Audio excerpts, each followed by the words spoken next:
Let's look today at some really fundamental ideas about how to achieve success. Yeah, specifically from Napoleon Hill's The Law of Success course in 16 lessons video material. Right. Our goal in this deep dive, well, it's to go beyond just summarizing. We want to really pull out the core concepts, break them down so they're easy to grasp, but also, genuinely useful. Actionable insights, that's what we're after. Exactly. And the source is basically a transcript from his course lectures on YouTube. What struck me immediately was that promise, that these lessons hold the keys to success in pretty much all areas of life. It's a big claim, for sure. Okay, let's get started. Let's unpack the very first lesson, the mastermind. Right. So the headline for this one is something like Unlocking Collective Intelligence, the Power of Harmonious Minds. Harmonious minds. And right off the bat, he'll suggest success isn't just following rules blindly. It's more about adapting, Adapting to what? To life's changing environments, but doing it with harmony, with a kind of balance. Understanding the forces around you. He even says the course itself is like a guide, right? To Right. help you understand and use these forces. Exactly, to identify your weaknesses and make plans to overcome them. And he lists some common ones people struggle with, things that hinder success. Yeah, things like intolerance, Mhm. cupidity, which is like excessive desire for wealth, greed, jealousy, suspicion, revenge, Oh, yeah. Egotism, conceit. taking without sowing, spending more than you earn. Yeah. All those classic pitfalls. Before we get too deep into the mastermind itself, he gives some background on how the course came about, which I found pretty interesting. Oh yeah, definitely. This wasn't just him sitting in a room thinking this stuff up. No, he actually delivered these ideas as lectures for, what was it, over 7 years? Yeah, and he paid really close attention to how people reacted. He actually changed the material based on audience feedback. That's like iterative development for a success course. Pretty much. And he mentions a big early success story too. The sales team. That's the one. He used these principles to train, I think it was 3,000 salespeople. And they earned over $1 million in just 6 months, which back then was, well, a huge amount of money. Absolutely. It shows there was some practical power behind these ideas right from the start. And he got endorsements too, didn't he? From some pretty big names. He did. Don R. Mellett, a publisher, partnered with him, and Judge Albert Gary, the head of U.S. Steel at the time, Yeah, Gary apparently intended to roll this course out across the entire company. which really suggests that serious leaders saw the value in what Hill was teaching. Okay, so with that context, let's really get into lesson 1, the mastermind. How does Hill actually define it? He defines it as, and I'm paraphrasing slightly here, a mind that is developed through the harmonious cooperation of two or more people who ally themselves for the purpose of accomplishing any given task. Harmonious cooperation. That word harmonious seems really key. It is. It's not just about putting heads together. It's about those minds working together smoothly, in sync. He gives that Prudential life insurance example, right? Yes. A small group of salespeople decided to try this mastermind thing. And what happened? Their sales went through the roof, basically. Totally. In just 3 months, they sold more than they had in the entire previous year. It's a really concrete example of the power he's talking about. It makes it feel less abstract, for sure. And he connects this to general business, too, saying that really successful stores often succeed because of the personalities of the people dealing with the public. Right, it's like people are buying into the person as much as the product. Exactly. Which leads nicely into his definition of success in the course. Which is? The attainment of your definite chief aim without violating the rights of other people. Ah, interesting. He bakes that ethical component right in. It's not success at any cost. Precisely. And achieving that aim, he says, requires developing a pleasing personality and learning how to negotiate harmoniously. So it's about collaboration and influence, not just raw individual effort. You got it. It's about working effectively with others. Now, this first lesson also acts as a sort of preview, doesn't it? It gives a quick rundown of the other 15 laws. It does, yeah. It sets the stage for the whole course. Should we quickly list them? Yeah, let's do a quick overview. It gives a sense of the scope. Okay, so after the mastermind, there's having a definite chief aim that's crucial for focus. Then self-confidence, mastering those basic fears we all have. The habit of saving, which he links to building personal power. Initiative and leadership, becoming a leader, not just a follower. Imagination, coming up with new ideas and plans. Enthusiasm, getting others excited about your vision. Self-control, directing that enthusiasm effectively. Can't just be all over the place. The habit of doing more than paid for, aiming for increasing returns. Developing a pleasing personality, making interactions smoother.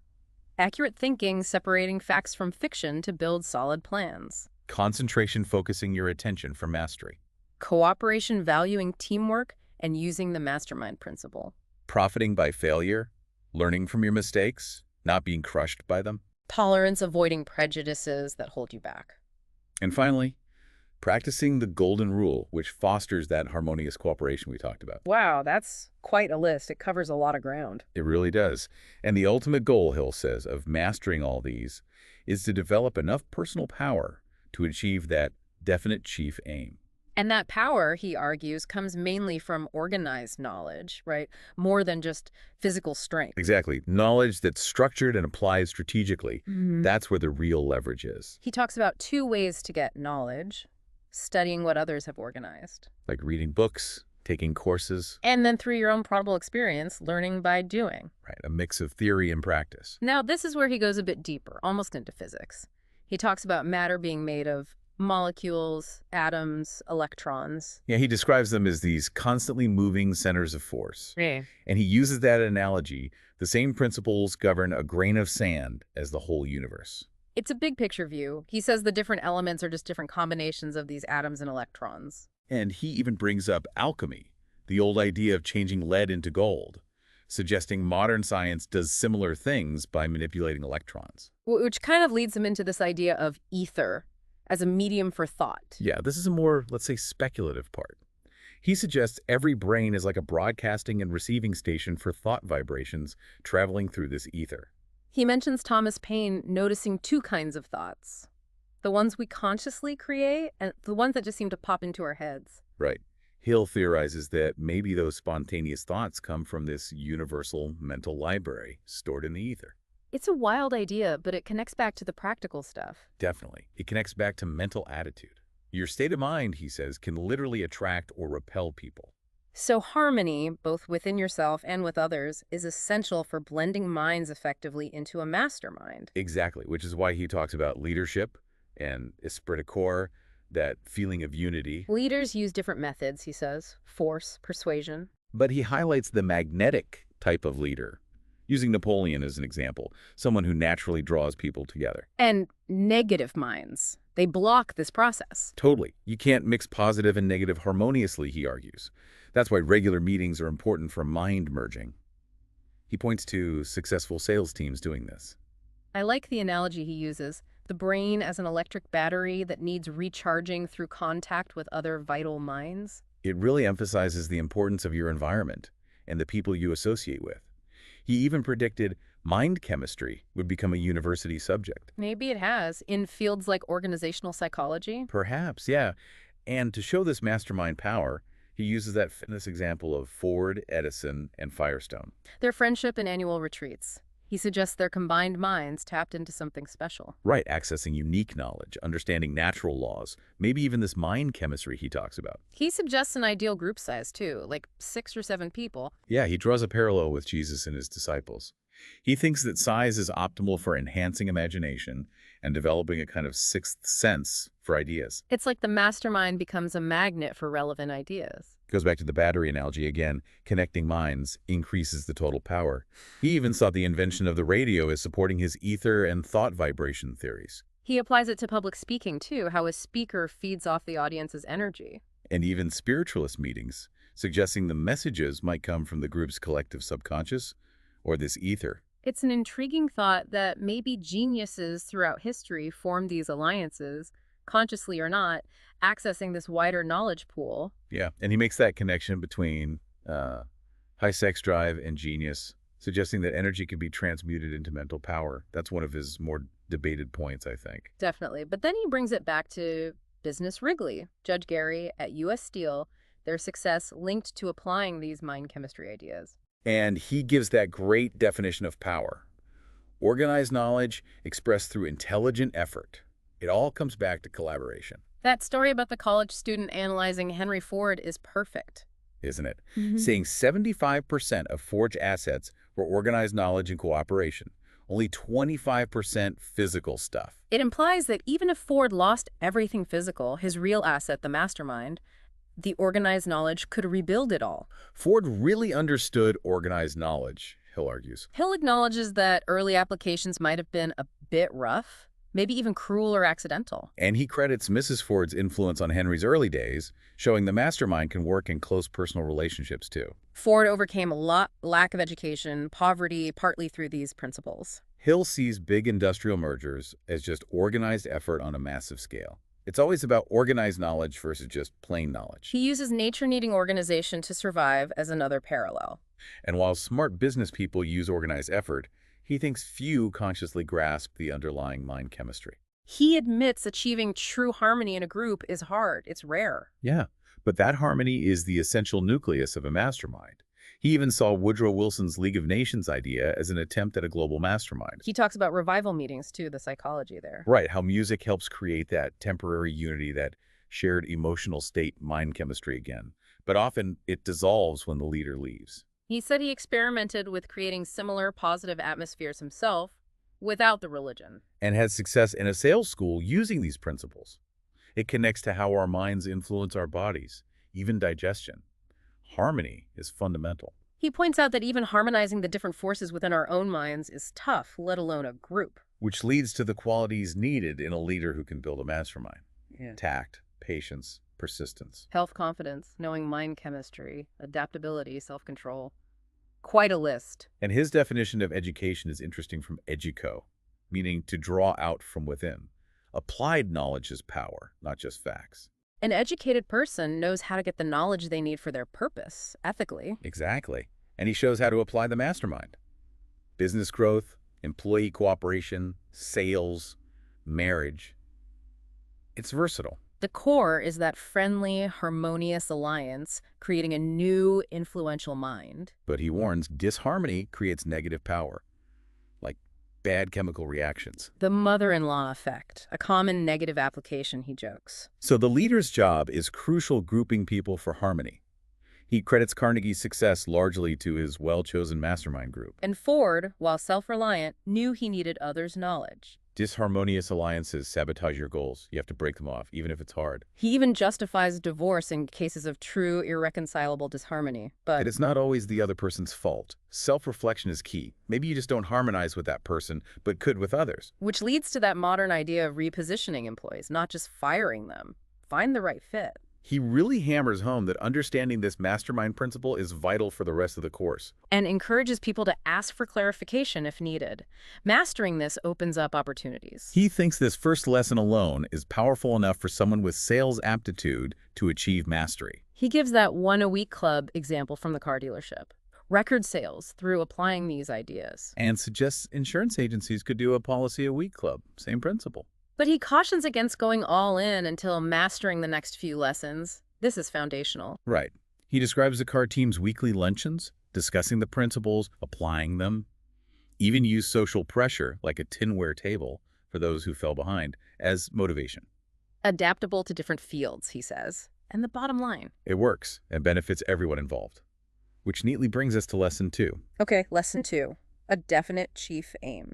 Headline here, charting your course. The indispensable power of a clear purpose. So this is about direction. Exactly.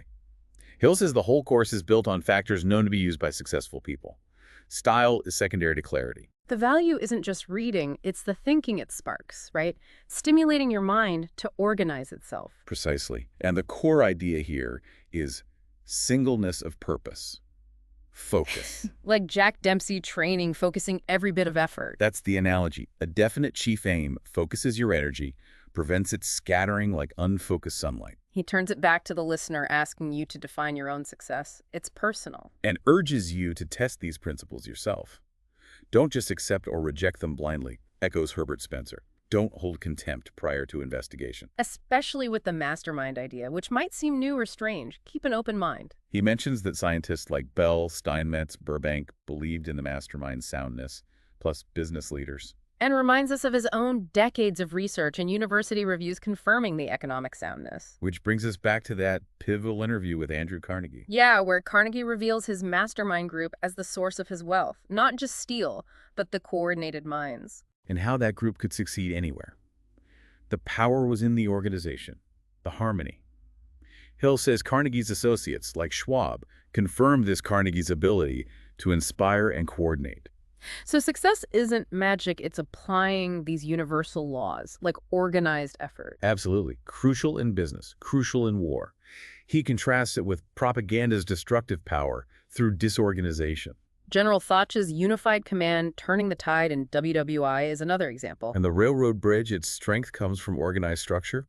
Or that fable of the father uniting his quarreling sons with a bundle of sticks? Unity is strength. But organized effort needs smart guidance, which relates to later lessons. Right, and he laments people stuck in jobs they hate.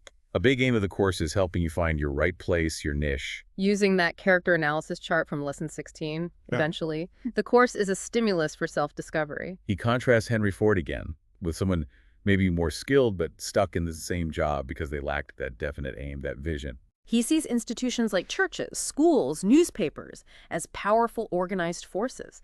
Imagine if they truly united for positive change, like improving business ethics. It comes back to success is power, power is organized effort.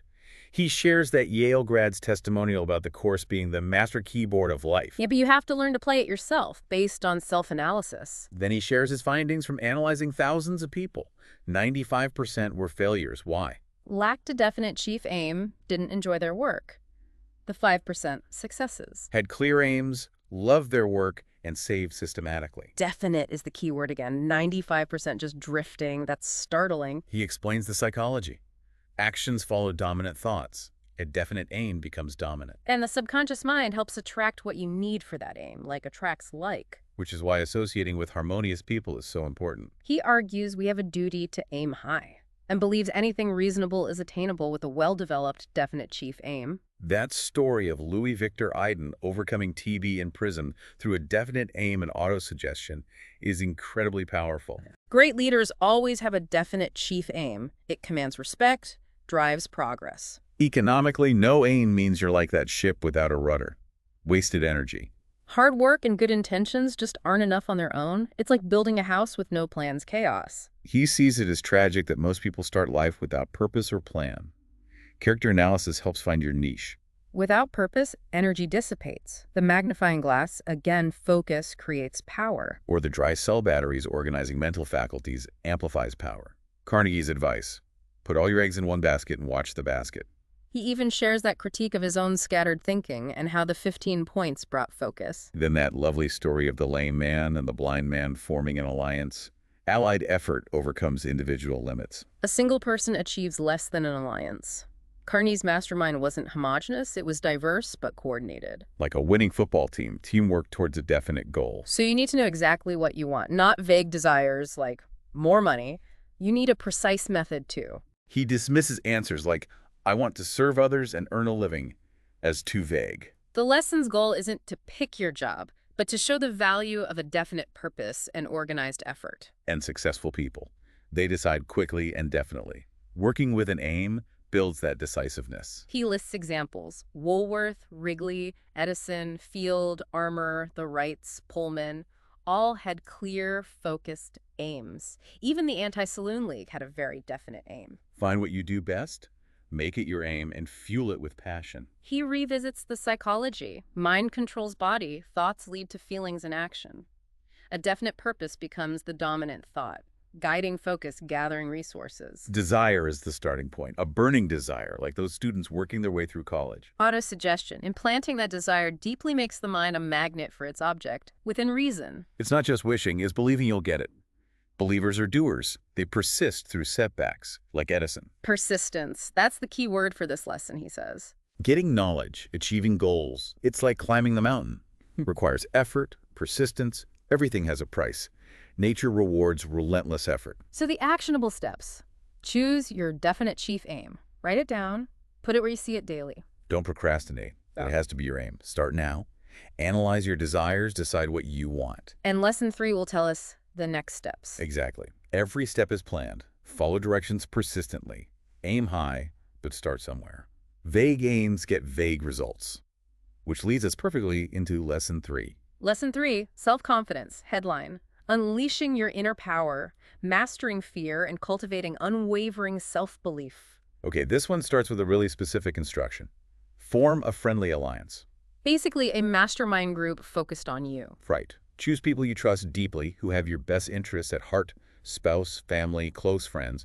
He says this is serious, applying a powerful mind law. The purpose, to help build that mastermind focused on your definite chief aim. And each member needs to sign your written statement of that aim.